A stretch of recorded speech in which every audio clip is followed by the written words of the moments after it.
ಒಂದು ಕಾಲದಲ್ಲಿ ಭಾರತದಲ್ಲೇ ಅತಿ ಶ್ರೀಮಂತ ಮತ್ತು ಶಕ್ತಿಶಾಲಿ ಸಾಮ್ರಾಜ್ಯ ಯಾವುದು ಗೊತ್ತಾ? ಅದು ನಮ್ಮ ದಕ್ಷಿಣ ಭಾರತದ ಹೆಮ್ಮೆ, ವಿಜಯನಗರ ಸಾಮ್ರಾಜ್ಯ.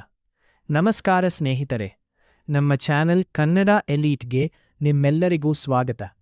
ವಿಜಯನಗರ ಸಾಮ್ರಾಜ್ಯವನ್ನು 1336ರಲ್ಲಿ ಹರಿಹರ ಮತ್ತು ಬುಕ್ಕರಾಯ ಸ್ಥಾಪಿಸಿದರು.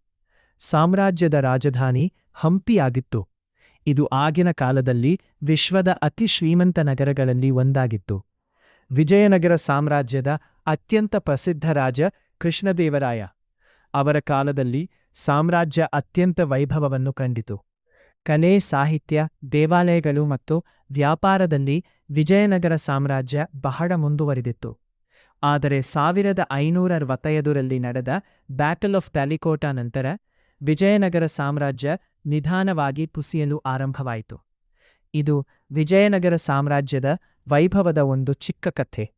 ಇಂತಹ ಇನ್ನಷ್ಟು ರೋಚಕ ಇತಿಹಾಸದ ಮಾಹಿತಿಗಾಗಿ ನಮ್ಮ ಚಾನೆಲ್ ಕನ್ನಡ ಎಲೀಟಿಯನ್ನು ಸಬ್ಸ್ಕ್ರೈಬ್ ಮಾಡಿ.